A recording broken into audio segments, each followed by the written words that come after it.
What's going on, people? Welcome back to Curtis Shaw TV, back with another live stream. And today we'll be talking about the game yesterday as Arsenal beat Crystal Palace 1-0. It was not a classic, that is for sure, but we 3-point collected, and that's all that matters. And if you think that I'm some sort of reactionary fan that sees his team win a game and goes out and buys new merch, then you are absolutely correct. I'm in the green today, people, and I can't lie, it's the first time I saw it in the shop, and I was weak, I was vulnerable, and I copped it, and I'm glad I copped it. It feels good, people. So if you're thinking about getting it, enjoy, people, enjoy. The old cannon, it got me. Anyway, let's forget about that. Shameless settings, people, shameless settings. I didn't think it would actually work against the green screen, but it worked, and yeah, beautiful, beautiful stuff, people. We're joint top of the league. What can I say, people? But anyway, big up to everyone locked in today. We got lots to talk about today. Transfer business. You're weaker than my left knee. Listen, it is what it is, people. It is what it is. We need new signings. I'm trying to help fund the club, you know. But listen, we'll talk about yesterday's game. We'll also look at some of the transfers that we are being linked with, ins and outs, people. I think one thing's for sure. We're not there yet. We're definitely not 100% there yet. There's still some things that need changing after that performance last night. But the win is Palace away. That's all that matters, people. Big up everyone in the chat. Coburn said big up and big C. People, apparently new merch dropping this week. Shamelessly copping.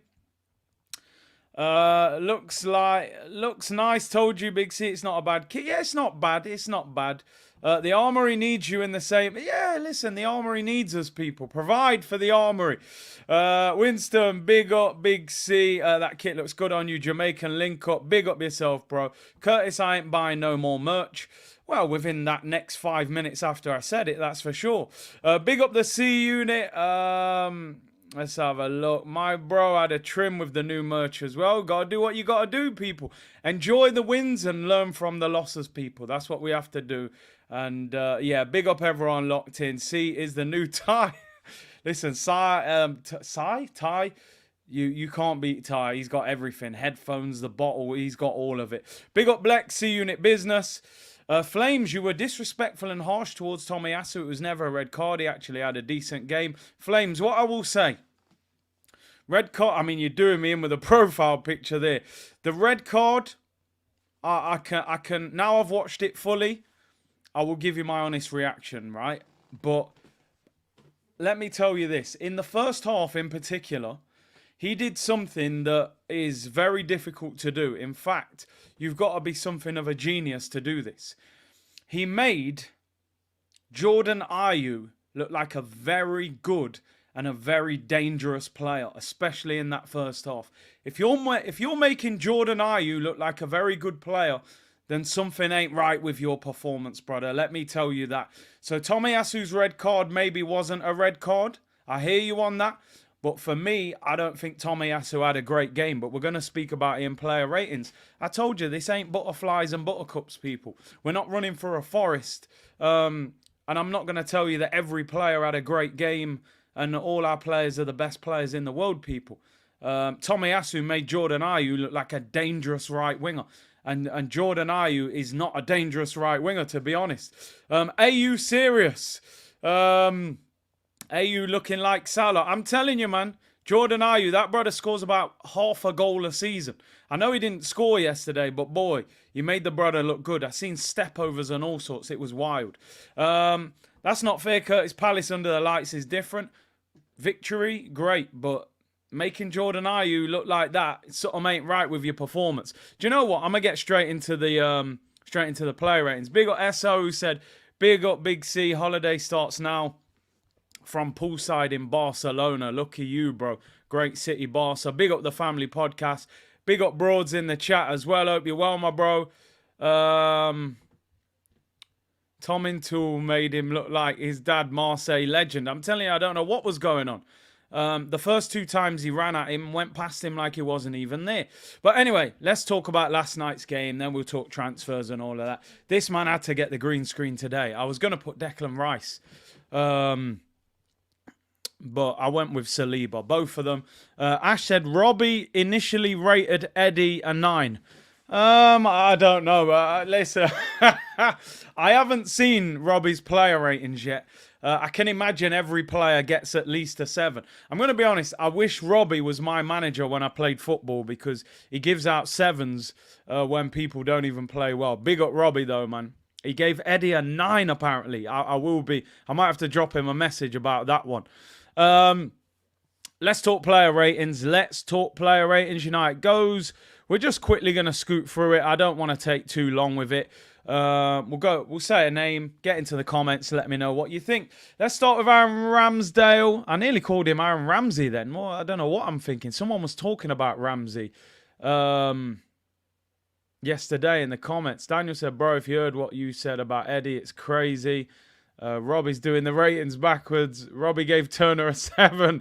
Listen, let's start with Aaron Ramsdale. I thought Rambo did all right yesterday. I thought one of the crosses he should have caught. But apart from that, he was pretty solid. He kept a clean sheet. Didn't have that much to do, but what he did well. I'll give him a 7. We know that David Raya is lurking in the background. And it was a solid performance. Clean sheet at Palace is always a good performance for a goalkeeper. Kicking was good. Distribution was good.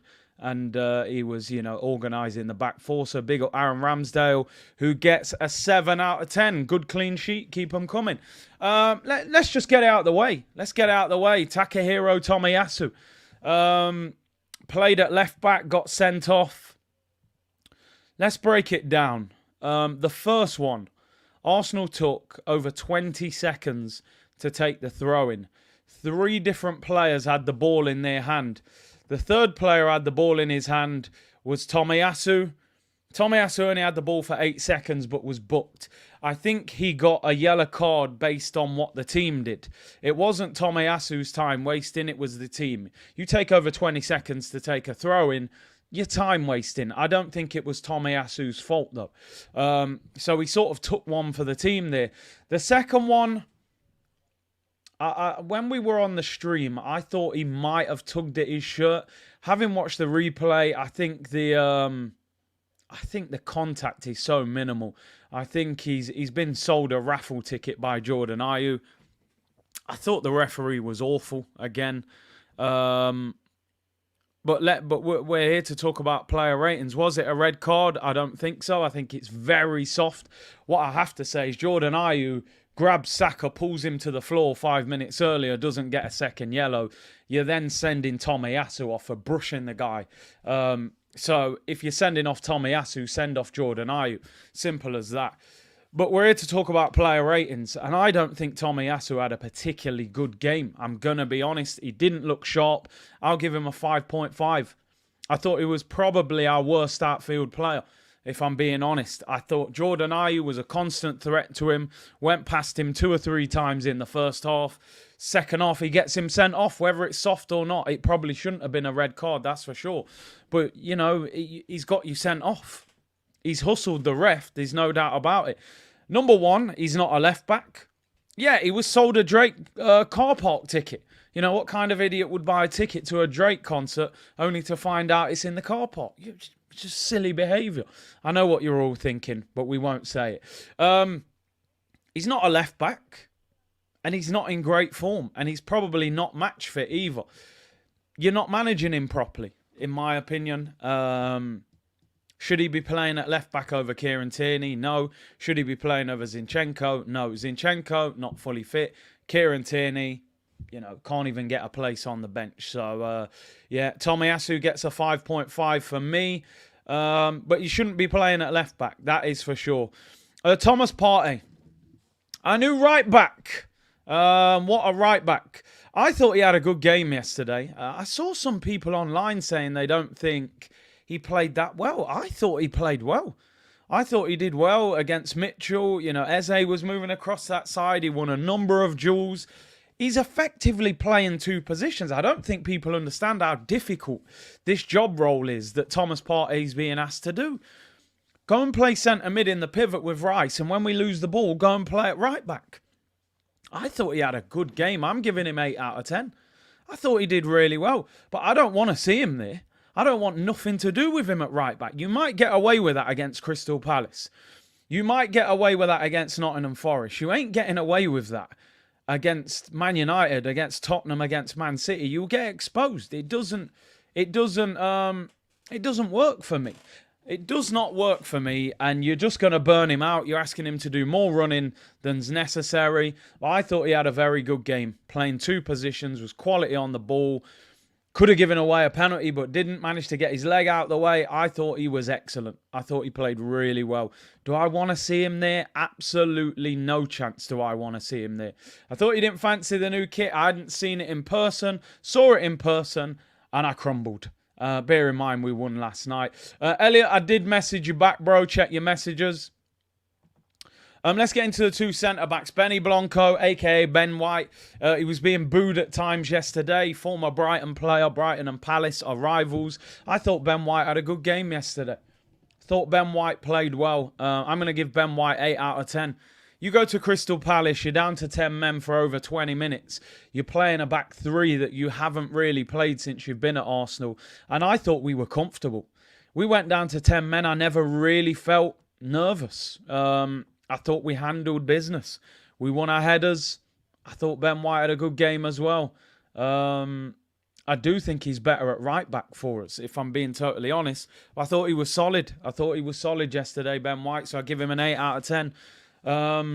We never really looked uncomfortable against Palace. I think that's the biggest praise I can give. Benjamin White to you, Mr. Shaw. You're right, Benjamin. Benny Blanco. 7.5 for Ben. A lot of you giving him 7, 7.5. And a couple of you giving him 8. Ben said, see unit, he buckled and bought the kit. Mine's arriving today. Just enjoy it. Embrace it. You know, let's enjoy ourselves. Let's talk about this guy. Oh dear me. You know what? I'm running out of words. I'm running out of words.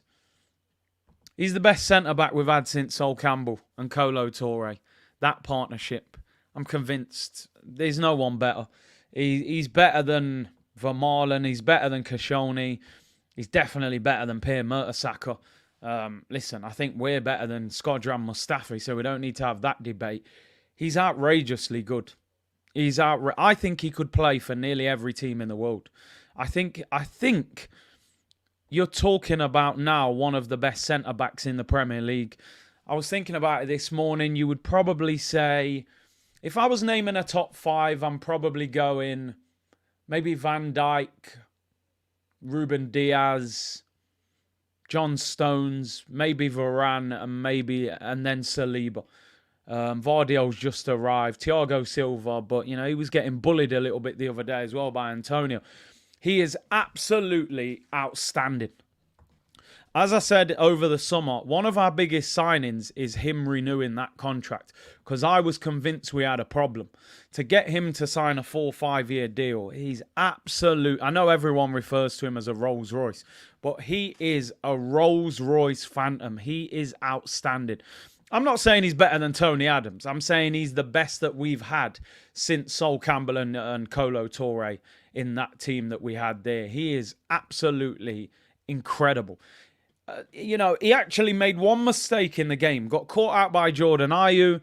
5-yard head start. It was just like dun dun dun dun dun dun dun dun. Dun. You know when they go slow motion in the cartoon and it's just like dun, you move out of the way. Dun, da, da, da. You know, he's regal. He runs like a regal, you know, show pony. And just goes, bang! Takes out Jordan Ayew. Give me that! Stop playing games. I'm convinced this guy don't even break a sweat when he plays a game. He can just hang the shirt up. Just say, hang that up for Saturday, bro. I didn't even break a sweat. The guy is outstanding. The Koscielny disrespect. Koscielny, relax yourself. We seen you take the shirt off and disrespect the badge. Go away. You ain't as good as this guy. William Bloodclot Saliba. Rolls Royce. Koscielny was good. He was like an A-class Merc. Pretty decent. Get you from A to B. Leather interior. This is a Rolls Royce Phantom. Serious levels we're talking about now. Unbelievable. Aston Martin music settings. Tell them. Austin, Martin, Muse, what have we done? What was that song? I just needed time to do what we had to do, caught in the lights. If you know, you know. Rick Ross and Drake, old school. Anyway, forget about it. Rolls Royce settings, people. Let me stop singing. It's too early in the week. I need to warm up a little bit. Let's talk about the midfield. I'm looking at the midfield and I'm thinking, boy, which one do I start with here? Because we're going to have an interesting discussion about one of these three in midfield, that's for sure. I'll start with the real positive of the midfield. And that is rice and peas, jollof rice, Uncle Ben's rice, whatever rice you've got, basmati rice, pilar rice, anything you need. Declan Rice. Deckers. What a performance.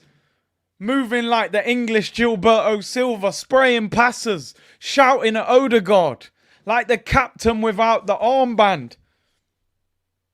Baller. Man's going up a level already. This ain't West Ham. We ain't just smacking long balls up to Mikel Antonio. This ain't David Moyes football. Saliba was outstanding yesterday, but my man of the match yesterday, Deckers. Deckers, number 41, man of the match. CDM performance, leadership business, spraying long passes, winning tackles, through balls to Eddie and Nketiah. I mean, Eddie couldn't finish it, but we'll get to him in a minute. 9.5 out of 10, outstanding performance. That is what we signed him for. Deckers, you're going up a level already, bro. This ain't West Ham. This is Arsenal. Big boy business. We keep the ball. We pass the ball. Baller. Number 41. Jeez, Deckers. You might even be better than I thought you was. There's a lot of West Ham fans that used to say to me, this guy's even better than you think. You know, when you're spraying a 60-yard long ball up to Antonio and fighting for the bits, you might not see the best. I believe, and I'm going to say this now, I believe he's a better signing for us than Caicedo is for Chelsea. That's not me necessarily saying he's a better player. I think we needed what Rice has got more than what Caicedo's got. And a lot of that is because of his personality, and those things are very important. Caicedo is very quiet, very shy. Declan Rice is a character, he's a leader, he's a personality. I watched Declan Rice and it's like I can't even remember that he played for West Ham. It's like he just loves Arsenal straight away. It's like he came through the system and he supports the club. His interview after the game, he's talking about wanting to go to the next level. It's music to my ears, people. It is music to my ears. Ross, the English tax is worth every single penny at the moment. Every single penny. Big up Ross. English tax performance. Glad we got him, C. Big up C-Law, who is a member now. We're doing the member stream tomorrow at 4 p.m, people. I know I've been talking about it for a few days. Member stream tomorrow at 4 p.m. If you're a member, get yourself involved. Deckers, man of the match, 9.5. Did I actually give Saliba a rating? I was waxing lyrical. 9 out of 10 for Saliba. Rolls Royce business. I got caught up in the singing. Yeah, I have to admit, I thought Caicedo might have been the one. But Rice, it's the other things as well around him. You know, I think has made him, is making him even better. Let's talk about Martin Odegaard. Brilliant penalty. Love the fact that he took the penalty. What I found really interesting is that Arteta said he didn't know that he was going to take the penalty, which is really interesting because most managers before games would go through all of those things. Who takes the set pieces? Interesting that Arteta's allowing that kind of fluidity. You know, they're not even setting who takes it. So did Saka decide there and then on the field to give Odegaard the ball? I think it was the right decision. Odegaard scored every one of his penalties in pre-season. Great penalty. Sends the goalkeeper the wrong way. I'm going to put it this way. I don't think Odegaard had his best of games. I'm going to be totally honest. I thought he was a little bit quiet. He had a shot in the first half. Great penalty. I'm going to give him 7.5. The penalty was ice cold. It was cool as a cucumber. It's the winning goal. You know, I'm in a good mood. I'm going to give him an 8 out of 10. I don't think he had the best of games, but the penalty wins us the game. So I am going to give you the benefit of the doubt. I don't think he was at his best. I'm being kind. It was probably a 7.5 performance, but it's your first penalty of the season for us. You slotted it. You're the captain. I'm gonna give you an 8 out of 10. Yeah, slotted the keeper as well. I like that one. I'm gonna take a sip because I've got a feeling we're gonna have a little conversation here. We're about to have a conversation. No, I didn't go authentic, man. No, I didn't go for the big £110 one, bro. Inflation tax is real. You seen how much they're charging for electricity nowadays? £80 more than enough. I ain't paying £110. They got enough of my money already. Let's talk about Kai Havertz. I think I should find out his full name. When I have to have serious conversations about players at Arsenal, I have to find their full name. I think it's only right, just to be respectful. What's his full name? Let's get Kai Lucas Havertz. Lucas. Let's talk about Kai Lucas Havertz. I had an argument with a friend of mine last night on the phone. Well, not an argument, but let's say a heated discussion about Kai Havertz. And his defence mechanism for Havertz was he didn't do anything wrong. He didn't do anything wrong, he said. I said, hang on a minute. So you're telling me £65 million, attacking midfielder, main point of an attacking midfielder, create chances, score goals, be a goal threat. You're telling me for 65 million I'm supposed to celebrate somebody who doesn't do anything wrong. That's the benchmark for now. Not that he didn't do anything right. Yeah, you're right, Patrick. Full screen. He didn't do anything wrong. Is that the benchmark for Arsenal Football Club? Now let me get one thing clear. He wasn't terrible last night. Wasn't terrible. Didn't do anything crazy bad, you know. I'm seeing people put stats up online. Oh, he completed passes and, you know, he won a few duels. And if we paid 12 million quid for him and he was 19 and there's a step up and, you know, I go, all right, you've got to give him time. He's not used to that level. Listen, he does need to adapt. He does need time to adapt. But I'm going to keep it 100. What I'm seeing at the moment, I'm not seeing enough. There's other channels out there, respectfully. There's other channels out there, they'll peddle out the BS. They'll tell you he played well because he completed 7 passes and things like that. Oh, yeah. I go with the eye test before. I don't need to see stats that don't really affect the game that much. We all watched the game yesterday. We all know what Kai Havertz did and didn't do yesterday, and he didn't do that much. I saw him against Forest, and he didn't do that much. I saw him against Man City, and he actually did all right in that game up front, but he missed 2 chances, 2 big chances. He's not doing enough in the game. Is it all his fault? Maybe not. Is he an attacking midfielder? I'm not sure. I've said it many times. I actually think he plays better up front than he does in midfield. Because I think up front, you just use him as a link-up player. You get the ball up to him. You try and get him to hold the ball up and link up with the wide players. But in the middle, it ain't happening for me. It's not happening. Listen, he does need time. This is not me writing him off. This is not me saying he's a terrible player. None of that. I'm just saying, when we signed him, I didn't think we should have signed him, regardless of the price. And I don't think I'm seeing enough at the moment.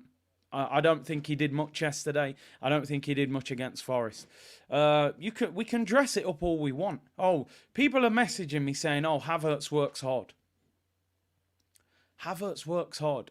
Are we really in a generation now where we're going to praise a Premier League footballer that's being paid millions of pounds a season? We're going to praise them for working hard. Is that not the bog standard basic that you expect from any footballer in the Premier League? Do you get praised at your job for working hard? As your boss said, listen, mate, don't worry that you messed everything up there, but you worked hard. Don't worry that you've turned up 25 minutes late for work, but you worked hard. I'm not interested in working hard. I'm sorry, I'm harsh. Not interested. Oh, yeah, but Havertz works hard. All right, great. That's the bare minimum. That is the minimum I expect. You know, he worked hard. I need to know what we expect of him. He's an attacking midfielder, so I expect chances created and goal threat. I need to see more from this guy. He didn't play bad yesterday, let me tell you that. He didn't have a bad game, didn't make mistakes, but he's not affecting the game enough at the moment. He's not. He's not. And my other issue, and I want people to understand, this is not me having a go at Kai Havertz, what I'm about to say now. Shoehorning Kai Havertz into this Arsenal team at the moment is affecting numerous players in the team. People saying context, so I'm going to give you my context. I don't want people to be saying you've got an agenda against him. No, I'm breaking it down. Putting Kai Havertz in this team is affecting Thomas Partey, because Thomas Partey's playing inverted right back now. So Thomas Partey's game, he's having to do more work. Now we've changed the whole shape of our defence. We've played a flat back 4 the whole time. Now we've got a 3 that becomes a 4 with Partey. Declan Rice is being left as a lone 6.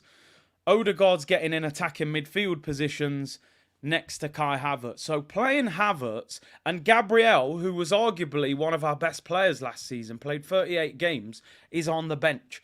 So you're affecting 3 or 4 players to get Kai Havertz into this team.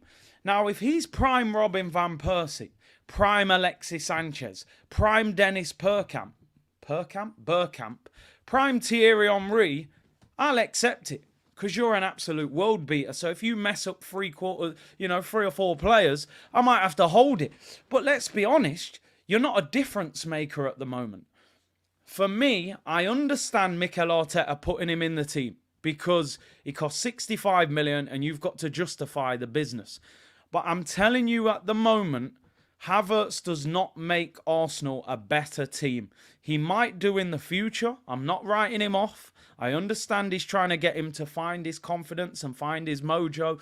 But at the moment, I believe we are a better team with Kai Havertz on the bench than starting. And especially in that role that you're playing him at the moment. If you want to play him as an out-and-out 10, and you don't play Odegaard, maybe you could play there, or you play him up front. But you're not going to drop Odegaard for Havertz. So I don't want people to think this is me, bashing him. Give him time to settle in. But we've played Forest and Palace, and we play Fulham next. There will be a lot more difficult games than him. So at the moment, he does not look better than Granit Xhaka looked last season in that role. And that's keeping it 100, people. I told you, it ain't for everyone. But we're speaking it. SG, the German strip. Oh, nah, look, I don't want to do that to him. SG's hammering him. White said, why, Curtis? Why? Now I'm going to get the kit. Don't blame me. Don't blame me. Try it on and see how you feel. A said, respectfully disagree. Think he needs time to adapt. He does. He does need time to adapt. I'm not disagreeing with you. I'm agreeing with you as well. The new narrative is now... Let me show you some of the new buzz phrases that we're getting from the fan base now. If you can't see what Kai Havertz does, you don't understand football. That's what they're telling me now. If you can't see what Havertz is doing in this team, you don't understand. He occupies space. He's a space attacker, they told me. I thought they said he's a space raider, like the packets of crisps that used to be 10p. He attacks space. He's, that's the new one. It's what he does off the ball. You don't see what he does off the ball. That's what people are telling me now. Listen, we'll give him time. He was meaty yesterday. He was average. I give him a 6. I'm being kind, by the way. Like I said, I had an argument last night. People telling me he didn't do anything wrong. That's the justification for him playing well. Got to do more. Got to do more. Needs to get on the ball more. I know it's not like back in the day. I don't expect him to run around clamping people in tackles. But I want to see moments of brilliance. I want to go, oh, what a pass. What a shot. What a turn. A bit of magic. I want something that excites me. I think I'm being kind even giving him a 6. I am. I'm trying not to annihilate him here. Anyway, I had to go full screen because it was an honest discussion. He's affecting 3 or 4 players. But we'll see. I think he'll start against Fulham at the weekend at home. He needs a goal. But you don't understand football if you don't see what he does. It's absolute nonsense. It's nonsense, people.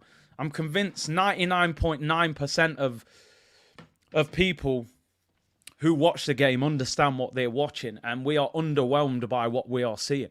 You're a football fan. We all want the best for our own club. No one has a problem on a personal level with Havertz. If he's scoring 25-yarders in the top corner, we're all going to celebrate him. He does need time to settle in, but he needs to have a bigger effect on the game, and that's just the harsh reality. Let's talk about the front three yesterday. Gabriel Martinelli, for me, I mean, I don't think he had a great game. He didn't get on the ball enough. He put a couple of decent corners in. I'm going to give him a 6 as well, because I'm giving Havertz a 6. I feel like I've got to give Martinelli a 6 because he was about the same level. Wasn't at his best. And again, I think it was affected by Tomiyasu being at left back. Havertz playing on that left. You've got to think last season, Martinelli had a lovely connection with Zinchenko and Xhaka, left back and left centre mid. And Gabriel Jesus in the middle links up very well with Martinelli. So those three players are not in the team at the moment. Obviously, Xhaka's left, Zinchenko's only just come back, and Jesus is injured. I think it has an adverse effect on Martinelli. That whole left-hand side yesterday was not the same. So Martinelli gets a 6. He got dragged off as well, obviously after the red card. Bukayo Saka on the other side was lively. I thought he was lively. I got to be honest, I thought Mitchell did well against him. I think that Tyreek Mitchell is a good left back. And again, Saka was affected by the system and the shape. No overlap from Thomas Partey, really. Not that often, because Partey's not a natural right back. Usually you would have Ben White there. I thought he was better than Martinelli. I would probably still give him... I'd still give him a 7, you know. He played the ball that led to the penalty, which I thought was very good. He was still a constant threat. They still have to double up on him, and his pass still led to the penalty. I thought he was better than Martinelli out of the two. I'm probably 6.5 or 7. I'll be kind and give him a 7. Starboy tax people. Yeah, he had no overlap, no real link up on that side. Saka plays in triangles with White and Odegaard. It didn't happen yesterday with the formation. Eddie Nketiah. I mean, this is actually a difficult rating, right? And people know I'm not the biggest fan of Eddie. I have to break his performance down into two separate sections, because I actually think he played well outside of the two chances that he missed. I thought his movement, his turns, he won the penalty. I actually think he had a good game. But I'm telling you now, as a striker, when you miss a one-on-one, there's no way on earth you can lay in your bed at night and be happy. He will have laid in his bed last night and thought, how did I miss that one-on-one? How am I trying to chip the goalkeeper and put it over the bar? That's what makes or breaks the majority of strikers. Unless you're a false nine like Firmino and your link-up play is outrageous, you're going to be judged on finishing chances. I actually think the first one, he's unlucky. It's a great turn. He's on his left. And he hits the post. But the second one, there's no excuse. Yeah, I haven't seen Robbie's player ratings. People saying he gave him 9 out of 10 and said he was unplayable. I think, I wouldn't go that far. Big up Based Kirby, who said, big up Curtis, City fan here. Always enjoy your content. Keep up the good work. Big up, bro. I'm going to be kind to Eddie and still give him... What am I going to give him? He missed an absolute sitter, but he won the penalty. I'm going to be kind and give him... I'm trying here, I'm trying. What do I give him? He's missed a one-on-one, but then he's won the penalty. I'm 6.5, 7. He played really well. He missed a sitter. I'm going to give him a 7. I'm going to give him a 7. And I've squeezed that out there for him, by the way, as well. Robbie gave him a 9 initially. Later gave him an 8. I'm going to give him a 7. And I'm being kind. You have to score that second chance. You have to. When people say on these streams, you must. You must score that. Because let me tell you something. If we're sitting here today and we've drawn that game 0-0, I'm having a meltdown. I'm giving him 3 out of 10. I'm saying that he cost us that game, missing that chance. Fortunately for him, he won the penalty. Fair play to him. Odegaard scores it. And we're sitting here having a different conversation. So I think I've been reasonable, giving him a 7. The first chance, unlucky, great turn. The second chance, you've got to score that.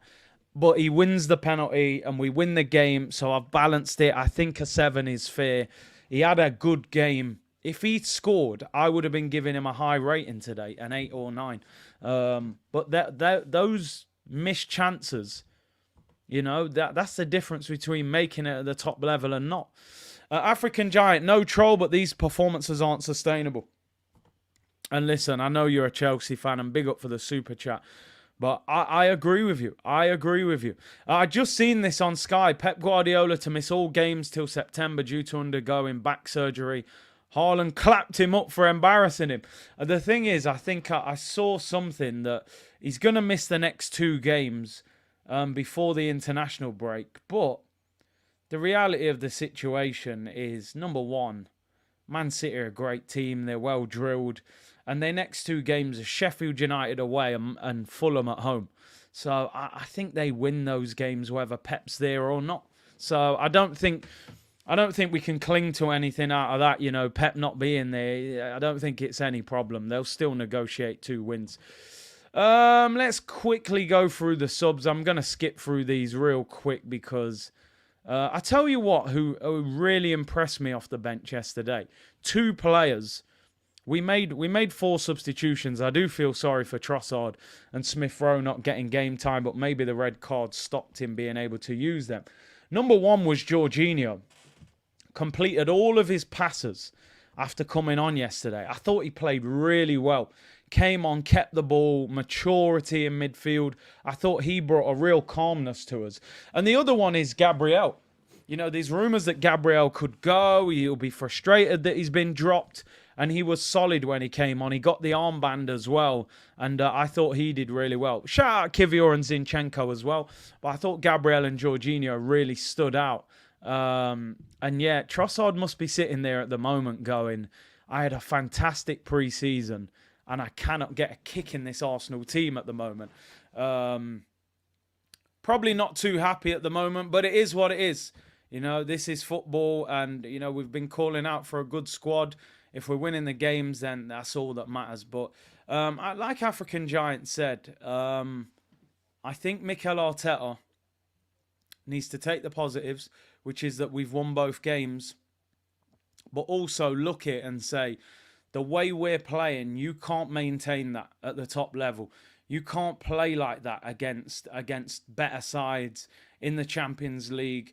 Honestly, for me, Ramsdale in goals, Zinchenko at left back, White at right back, Gabriel and Saliba, Rice and Partey, Odegaard, Martinelli, Saka and Gabriel Jesus. That's Arsenal's best team. It picks itself. If someone's out injured, you replace. You know, you play Trossard, Eddie or Havertz instead of Jesus. I don't think this system is sustainable, and I don't think you need to do it. I mean, Raya, people saying Raya in goal, but he needs to earn the right. And at the moment, Ramsdale is doing well. He kept a clean sheet last night, so he shouldn't be dropped until anything happens. Is it unfair on Trossard? Maybe it is. Maybe he should be playing up front. The fact he's not even coming on is what's a bit crazy. Listen, I think I've been quite balanced there. I was very frustrated during the stream when Eddie missed.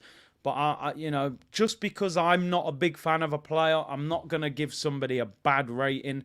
He has to score those chances, but I do think Eddie had a good game. But I would rather a striker wasn't as productive but took his chances than, you know, a striker playing well but missing big chances. I want big chances to be, you know, stuck away in the back of the net. Big C looking like a model in the new kit. Well, you know, we're trying. Hopefully it sells a few kits. and we get a couple new players in. You know, I'm doing some work for the club. Hey, big up African Giant, bro. Big up yourself. Just realised I never blessed you on your birthday. My fault, my G, and happy belated. We might be on opposite London teams, but you're still my brother. Bless up. I won't say what that hashtag stands for, you know. But hey, up the, you know, the blue merchants in West London. Big up yourself, bro. I appreciate that. No worries. And listen, it is what it is. Everyone who's in the community, you're part of the community, even if you support some of the ops, you know. Community settings, C-Unit business. Big up yourself, bro. Right, so that's the game done. We win the game, 2 victories. The positives are that we've won our opening 2. We kept a clean sheet. We've scored 3 goals. We have to continue to build. But I do think the manager has to be a little bit more open-minded to what is and isn't working. We play Fulham this weekend and Manchester United next weekend. You won't get away with playing like that against better opposition. You need to be more organised. You look at Manchester United at the moment, a lot of their fan base are complaining their system has been disrupted by Mason Mount. Yeah, they don't have that balance in midfield. Now Casemiro's being exposed. And I think with Arsenal, maybe Havertz is disrupting it a little bit as well. So you need to do what's best for the team. Even if it means a new signing has to fall back for a little bit and say, okay, I'll wait and bide my time to get into the team, you know. So listen, big week ahead. Hopefully we'll beat Fulham at home at the weekend. And then obviously we'll have Man United the week after. Mikel Arteta's rating, I'm going to give him a 5 out of 10. And I tell you why. Because for me, he made good substitutions after the red card and kept us calm. But he picked the wrong team in the first place. So it's like smashing your window and then fixing it. I mean, it looks great and shiny now. You've fixed it, but you smashed it in the first place. You know, and that's what I feel like with Arteta's management yesterday. He smashed the window and then fixed it, you know. But there was a few hours there where, you know, it was a little bit windy and drafty. So he gets a 5 for me. He gets a 5. Pick the right team. You don't have to fix it. So I'm giving him a 5, people. Maybe a little bit harsh, but there's no need to pick that team. I think the majority of the fan base can see the team is not balanced at the moment. But let's see. We won the game, and that's all that matters. Big up Simon as well. We will set up different once Zinni comes back, and we can invert from the left, maybe for 1 more week until he's fit. I hope Zinni plays against Fulham. I believe, and don't quote me on this, I believe when a player's sent off for 2 yellow cards, you can't appeal it. So Tomiyasu will serve a 1-match ban regardless of how poor the decision was. We can't appeal that. I could be wrong.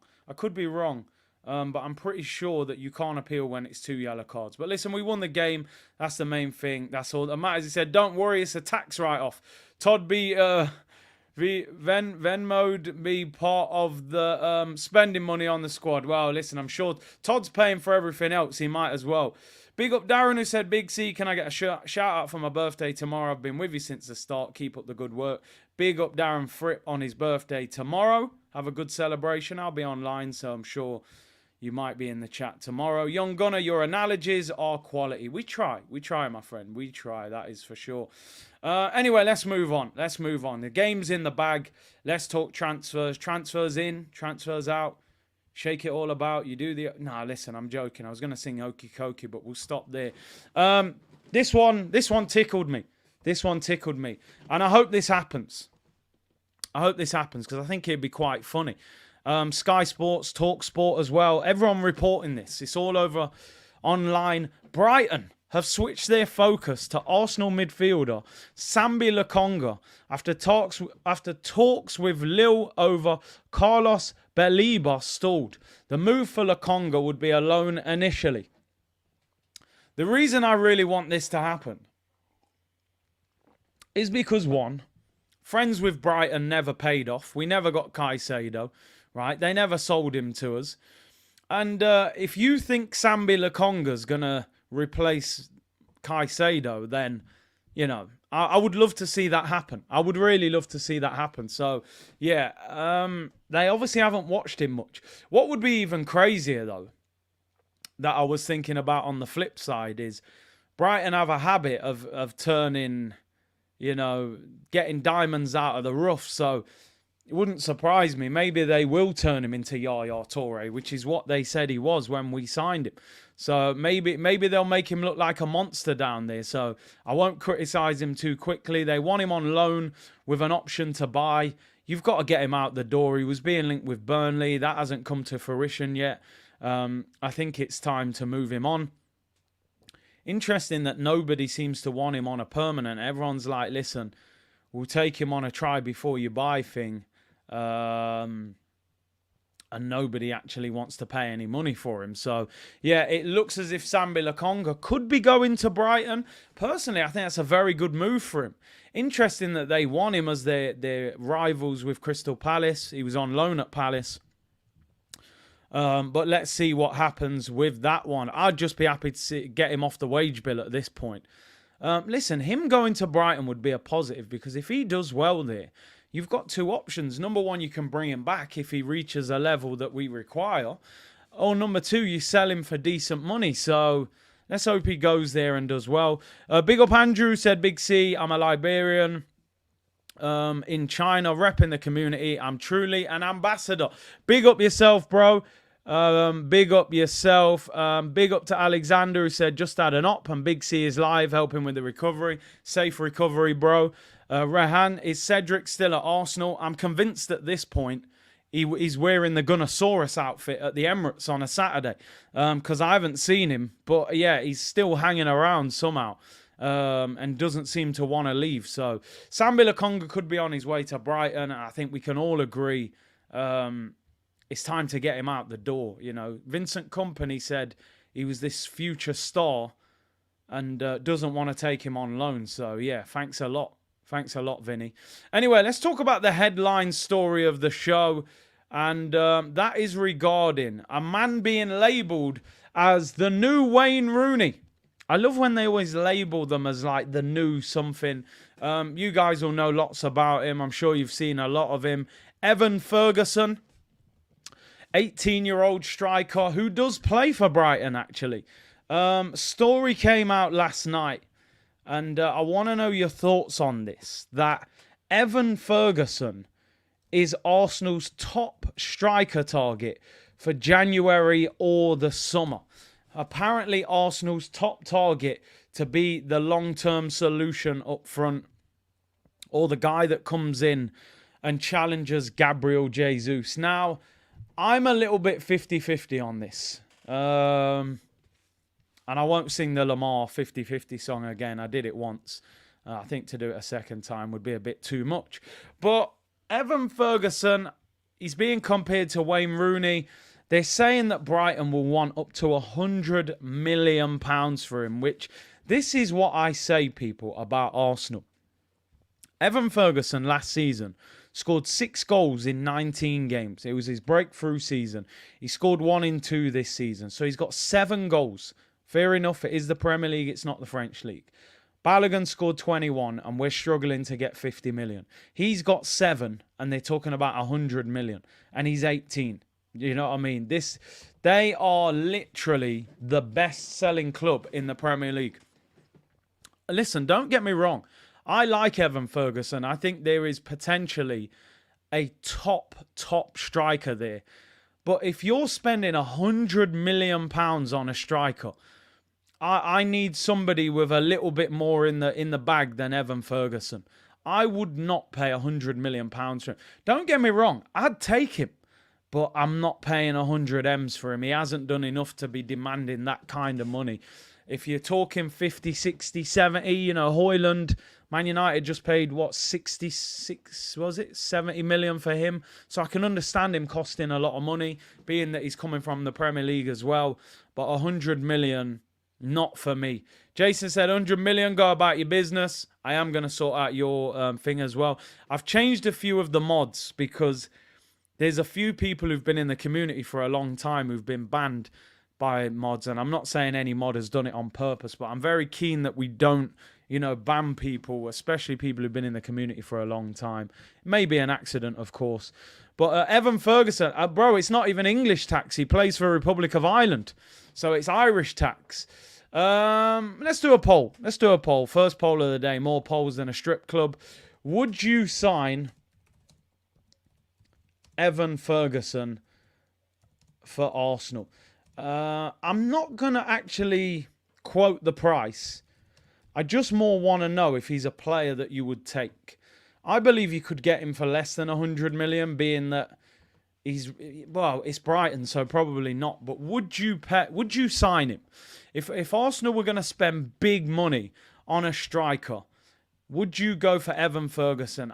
For me, my initial problem is when I hear £100 million for a striker, you've got to be a world beater. For 100 million, I want you to try and get Osimhen. I think you could probably get Ivan Toney for 60 million, who scored 21 Premier League goals last season. I would, if you're going to go big, get someone who's more proven. If not, for me, Osimhen for a little bit more, or Ivan Toney for probably 30, 40 million less. I would say both of those options are better than Evan Ferguson. I think spending 100 million on a striker with 7 goals is insanity. I think that's too risky. He could genuinely come to Arsenal and do nothing. We haven't seen enough to justify what level he's at. Yeah, if you could get Osimhen for 125, I'd rather spend bigger on somebody that's banged goals in the Champions League. So, not for me. I would take him, but I wouldn't take him for those kind of prices that they're quoting.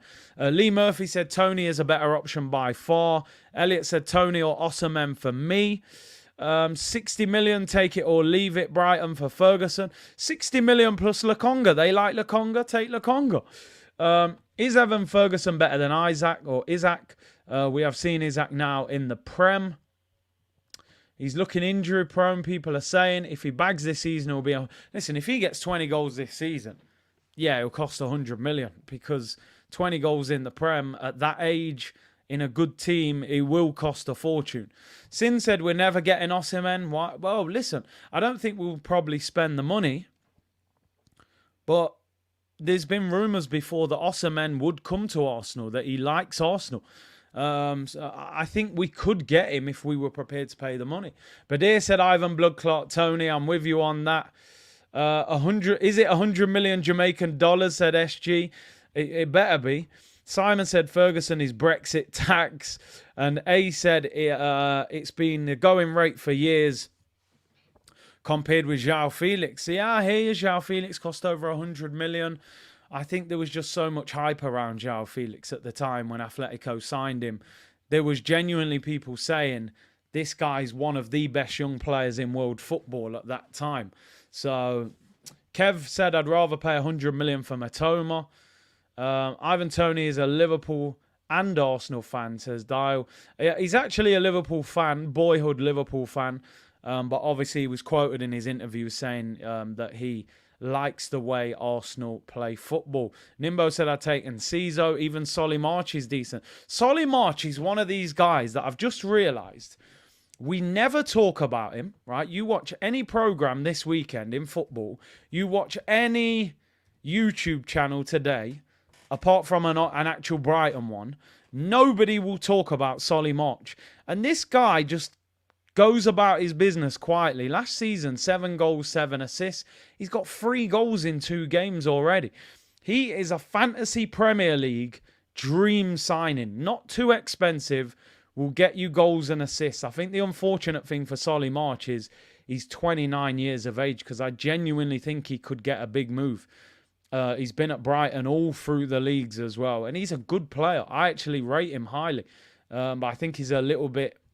if he was 25, I think you'd see the top 6 clubs probably looking at him. Solly March is a very good player. Evan Ferguson, let's end the poll. It is close. 54% of you saying yes, you would take him. I didn't put the price in there. I just wanted to sort of see whether you guys liked him as a player. NVR said, I thought Marsh was like 23. Get us Brighton's scouting department. Get all of them. Yeah, Solly March, he doesn't look like he's 29, does he? But yeah, he's been at Brighton for a long time. Come all the way through the leagues with them. So yeah, but good player. Definitely a good player. Couple more transfer stories to get into. We're approaching the hour already. Big up to everyone. Make sure you like the video. There's been a few issues again today on StreamYard, so if you're getting some a little bit of lag, then my apologies. Even before I started, it was playing up. Let's talk about Gabriel Magalhaes. Been benched for the first 2 games of the season. The president of the Saudi League flew into London for a meeting with him yesterday, and is trying to convince him to go to Saudi. Fabrizio Romano tweeting last night, Gabriel Magalhaes is not for sale, as reported yesterday, despite links to Saudi side Al Ittihad. Arteta confirms out of the 11 due to offers, nothing at all. It was just about games that we were expecting. Trust me, Gabriel is going to play a lot of games. Also being linked today to Real Madrid as well. Listen, for me, it's quite simple. We've tried a thing. I understand it. You've spent 65 million on a player. You're trying to fit him in the team. Cool. You've got to put Gabby back in this team. He's in the Brazil squad. All right. He is. You've got to look in football right now. There aren't many top quality left-sided centre-backs, left footers. There's not many of them. They're worth their weight in gold at the moment. I still think he can improve as a player. Occasionally, he shows that bozo gene, and we think, okay, you do still need to improve, but he's 25. He wore the armband yesterday when he came on. He played all 38 games last season. No injuries, no suspensions, no red cards. Like Rastaman said, I thought he looked a real leader yesterday. Showed maturity. Could have come on and sulked. I've been dropped for 2 games. I'm sulking. Why am I not playing? He came on. He won his headers. He was leader. You don't sell him. You do not sell him. And for me, you get him back in the team this weekend. Stop messing around. As I keep saying, Eros, this ain't Dexter's Laboratory. We don't need to make potions. We've got something ready-made that is working. Centre-back peering. Play 4 at the back and don't mess it up. And stop playing Thomas Partey at right back. He ain't a right back. You might get away with it at Palace or against Forest. You ain't going to get away with that against Grealish, against Son, against Rashford, against Sterling, against whoever else. They're going to expose him. So, but yeah, I'm glad. Hopefully Gabriel does stay. I think he's very important of what we're building. He only signed a new contract last season. So why on earth would you want to let him go? So hopefully it's gospel and he stays at the club. Couple more stories to get into. Over 2K in the chat. Make sure you like the video. Subscribe to the channel as well. Let's talk about this, man. Spoke about him yesterday. Is it one last dance, people? Is it one last dance? I am going to be putting a poll up on this. There were rumours yesterday, and I don't know how gospel this is, but there were rumours that there was a meeting between Arsenal and Nicolas Pepe yesterday, in which it was discussed the possibility of Pepe staying at Arsenal next season. Now, possibility, nothing definite. Apparently, they are still having conversations with Besiktas. So things are up in the air at the moment. But Pepe was back at the training ground for the first time. All of pre-season, he trained by himself away from the training ground as the club were seeking a move. There was no way they were taking him on tour. They wanted him out. He's now back at the training ground. They've obviously struggled to sell him. Now, would you give him one last opportunity? I'm going to put a poll up. Would you give Pepe one more season? Would you give Nicolas Pepe one last season? Let me break down the circumstances before you make your decision. Pepe has a year left on his contract. So he's out of contract next summer. So the reality is he probably sees out the contract and he goes on a free next summer. Now, we know we have no cover at the moment for Saka on right wing. People say Nelson. Nelson's better on the left. If you can't get any money for Pepe, and it's believed that Pepe didn't leave because the club couldn't agree to pay him up. He wanted a decent pay up, pretty similar to Maguire. Wouldn't leave on the cheap. Would you rather he left the club for free, which will probably involve a pay up as well, Or would you rather have him on the bench and use him as an impact player? I'm going to be honest. It depends whether Arsenal are looking to sign somebody or not. If you're going to go for Kudus or someone else, then you don't need to keep him. But if you're not, then you might as well keep him. I'd rather Pepe was coming on than just burning Saka out every single week playing right wing. We don't have a right winger. It's just whether he can adapt to the way Mikel Arteta wants us to play, and that's always been the problem with Pepe. The lack of intensity in his game, it seems to really agitate and frustrate Mikel Arteta. I'm going to be honest. I would give him... I think I would keep him. I think I'd give him one more chance and just use him as a squad player for one more year. You're not selling him. You're not getting no money for him. In fact, you're probably going to have to pay him a couple of million to leave. Yeah, maybe he doesn't suit Arteta's style, I agree. But I think if you're using him for 20 minutes off the bench... One thing about Pepe, I think Pepe can finish. Like Ryan said, Pepe scored 17 goals in all competition that season. I think, let's put it this way. If you was taking Saka off, who's more likely to get you a goal, Pepe or Fabio Vieira or Nelson? I think it's Pepe. I do. I think he's a better finisher. I think he looks for goal. He's not the finished article. His long-term future's probably not at the club. But he's got a year. If you can't sell him and you've got to pay him millions of pounds to leave, I think you might as well use him for a year as a squad player off the bench. You don't need to start him. So all that style and stuff, you maybe use him in the Carabao Cup. I would give him one more year. Honestly, I'm not even capping. The only way I wouldn't is if we've got a better right winger on the shopping list and we're going to go and spend money on someone. Listen, I like Nelson, but I think he's better on the left. I do. I think he's better on the left. I would give Pepe one more chance, people. One more chance as a squad player. What's the worst that can happen? He can definitely finish. He definitely puts a bit of pressure on Saka. I think last 20 minutes in a game, he can get you a goal. And I think he'll have a point to prove. Because he might realise now that the grass isn't greener. You've got an opportunity at Arsenal. You've gone on loan to France. Hasn't gone great for you. And this is your last chance. Let's see if you've got that hunger. So I genuinely would be open-minded to giving him a year as a squad player. He went on loan to Lille. No, we signed him from Lille. He went on loan to Nice last season. He got 6 goals in 16 starts. Had a couple of injuries. It's about 1 every 2.5 games, so wasn't great. So we'll have to see, people. But the poll is up. Let me know what you think. A said, I don't like saying it, but you can't learn football IQ, and that's the thing that seems to frustrate Arteta. I do think Pepe's a decent player, though. Simon said, I'm glad the club is calling his bluff. He just wanted his contract paid out, then get a signing-on fee from Besiktas. I hear you on that. The problem is nowadays, if you give a player a big contract and you've got a year left and the club come to you and say, right, we want you to go on a free, go and sign for them, but they're going to pay you less wages. You're going to say, well, make up the difference. You pay me what they can't pay me.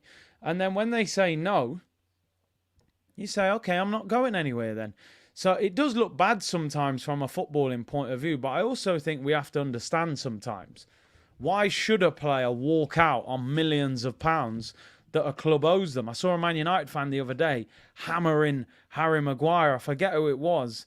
And I'm like, you owe Maguire millions of pounds. Whatever you think of him, however bad you think he is, why is he going to go from 200 grand a week at Man United to 100 grand a week at West Ham? Why is he going to do that? Unless he gets paid up. He'll go, you know what, I'll sit here and collect until you're probably forced to sell me, and then you end up paying me the money anyway. You've got to pay him. You've got to pay the man the money. Let me end the poll. And this poll is interesting. This is interesting. 82% of you are saying one last dance. Give Pepe a chance. I'm up for it. Give Pepe one more chance, man. Pete, all is forgiven. One more chance or your career's a mess. You sit on the bench, you come on for 20 minutes when Saka's tired, and you get us a few goals, and we keep it moving and train well. I think all Arsenal, not all Arsenal fans, there are some Arsenal fans that are just like, I don't rate him, he's had his chance, get rid of him. But I think deep down, we've all got a little kind of like, we all want it to work for Pepe. We paid big money for him. The celebration. You know, I would give him one more chance. I'm sorry. I genuinely would give Pepe. I looked at that bench last night and I thought, it's okay, but we still need more. We still need more. And that would give us money to buy somebody else elsewhere. Polymation, big up yourself, bro. Hope you're well. I would give Pepe another season. Big up Southern Gooner. Hope you're well, bro. He said Arsenal need bodies. Cover for cover. Exactly. Why not? V-Drome Gaming said I'd give Pepe another season, to be honest. Look at Man City fans raving over Doku. Pepe had a better return last season than Doku with 10 fewer games. I mean, Doku, who Man City are signing, let me get one thing clear. He is absolutely rapid, but he hasn't done much. You know, he hasn't done much even in the French league, which people say the French league is an easy league. You know, you look at Doku's stats last season, 6 goals in 29 games. Pepe got 6 in 16 starts. So, French league tax and that, I'll give Pepe one more chance, people. One last dance, people. One last dance. Let's move on. Couple things to get to. We are beyond the hour. Make sure you like the video. Like I said, apologies if you're seeing any lag. StreamYard has had some issues this morning again. So apologies on that one. Let's end with... No, we got 2 stories actually. One is following Balogun again. Daily Balogun reports today again that Chelsea are they're going to make an approach to Arsenal, but apparently there is some distance between Arsenal's asking price and what Chelsea are willing to pay. Arsenal want £50 million. Chelsea apparently not willing to pay that. And again, another club that doesn't seem willing to pay this 50 million. Monaco apparently were close to that 40 million. Inter wanted to pay about 30 to 35. Chelsea not willing to pay 50. I'd rather take 40 from Monaco than take 40 or 45 from Chelsea. So you might as well just sell him to Monaco and get him out of the Premier League. I said yesterday I wouldn't want to sell to Chelsea. But if Chelsea do buy him, they've got to pay over the odds and give us a sell-on clause. If they're trying to pay less, then forget about it. Get him to Monaco and get him out of the Premier League. It's as simple as that. Don't sell Balogun to our nearest competitors. I mean, I wouldn't say that near. They finished about 12th last year. 70 million or jog on, says RM. Monaco for 45 million. I do think he'll leave. Wasn't in the matchday squad yesterday. Neither was Kieran Tierney. As I've been saying, it doesn't matter how many positive things the manager says about Kieran Tierney. They are trying to sell him. You know, doesn't matter if he was in the squad for the Community Shield. Well, hasn't played the first 2 games. Can't even get on the bench. Tierney, they will try and sell him. And Balogun, they will try and sell him. Because they're going to try and make some of that 200 million back. There's no way the Kroenkes are going to spend 200 million pound and not expect a significant return in terms of transfers coming in as well. You look at Tomiyasu's performance yesterday. Is Tomiyasu really a better left back than Kieran Tierney? Absolutely no chance. Which is why I've said many times, for me, Kieran Tierney should be staying. I think we're making a mistake selling him. Final thing before we get out of here, people. We could not leave without a light lunch. A little bit of waffle settings before we get out of here. Coman music. And some of his management in that team selection was wild. I mean, even look at these instructions. I don't know if he's dancing or what, but, you know, you're pointing 2 ways. Am I supposed to go left or am I supposed to go right? I don't know, people. But Mikel Arteta is back. Coman music settings. This press conference is very, very short, which I'm delighted for, by the way. Get the syrup. It's going to be quick. Mickey Rose, the boss. Rose! That's my nickname. But anyway, let's go through this waffle nice and quick. They're advertising the third kit there, which I am wearing today. First time I saw it in the shop and I copped it. After seeing his team continue their winning start to, let's forget all that. On the win, he said, I loved it. I absolutely loved it. I tell you what, I would love it if we beat them. Love it. Kevin Keegan settings, people. It's a really difficult place to come. We played how we wanted to play 11 against 11. We dominated the game. We created enough chances. We missed 2 very, very huge chances that normally we put away. But we never gave up. We continued the way we wanted to continue. Eddie earned us the right to go ahead with his action. We scored the penalty and then we had to play half an hour with 10, which is obviously a conflict that we didn't prepare for. Here he is, Elliot. Nyamming waffles, sipping syrup, sipping crystal at the Palace with that Cone Man music. Yeah, we missed 2 very big chances, that is for sure. He said we had to adapt. I think the players worked fantastically. I don't think we gave anything away. The subs were great. The way they came out, the concentration, the focus on how they helped the team. On the second yellow for Tomiyasu, he said, I prefer not to comment. I prefer not to make comments because for me, it's so obvious. He's clearly not happy with the decision, and I do agree with him. Big concerns for that win. Big concerns that the win will blind Arteta and he'll believe his new formation is working. I hear you. On Gabriel not starting and whether it's due to speculation, he said nothing at all. It's about games and that we were expecting, how we were going to defend and attack. What I believe is the best thing. He's played in both games and helped us to win both for different reasons. He was really good. He absolutely dominated the box when he came on, and he's going to play a lot of games.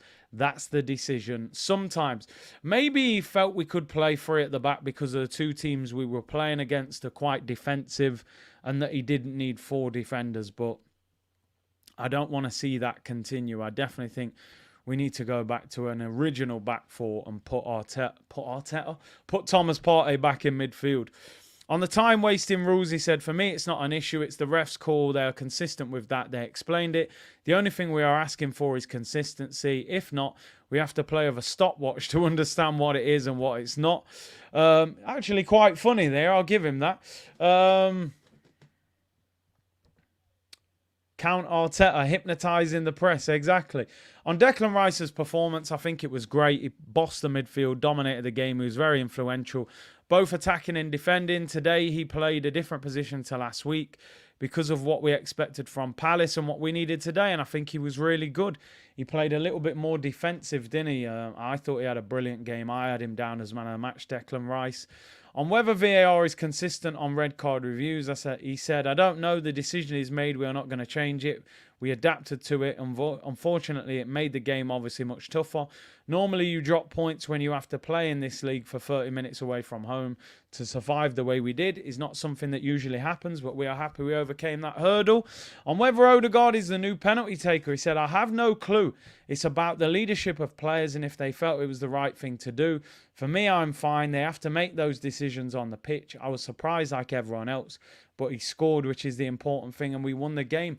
I wonder what he'd have said if Odegaard missed that.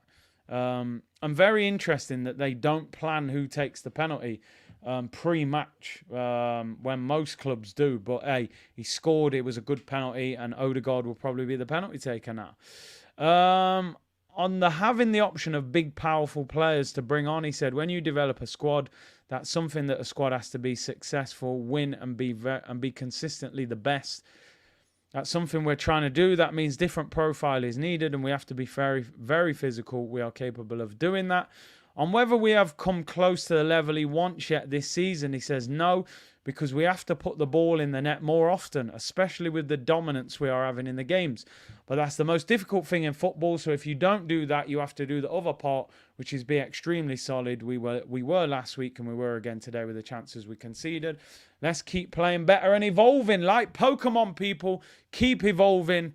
Let's end up being that Charizard, people. You know what I mean? We ain't trying to be a Carmeleon or whatever they're called. Forgive me. But anyway, score your chances. Maybe Ivan Toney could be one. Where is Gabriel Jesus? They said 2 weeks. He might be back for Palace. He's not even in full training yet. I don't think we're going to see Jesus before the international break. I hope I'm wrong. We play Fulham this weekend.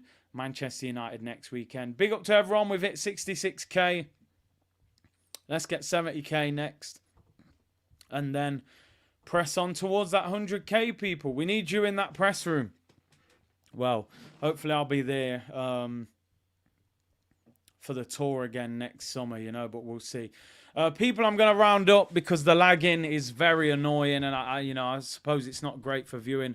Apologies, StreamYard messing up today. Hopefully it'll be all right tomorrow. Member stream tomorrow at 4 o'clock, so I'll be live during the day. I'll probably go live at 2, and then we'll do the member stream at 4. So if you're a member, get yourself in the chat.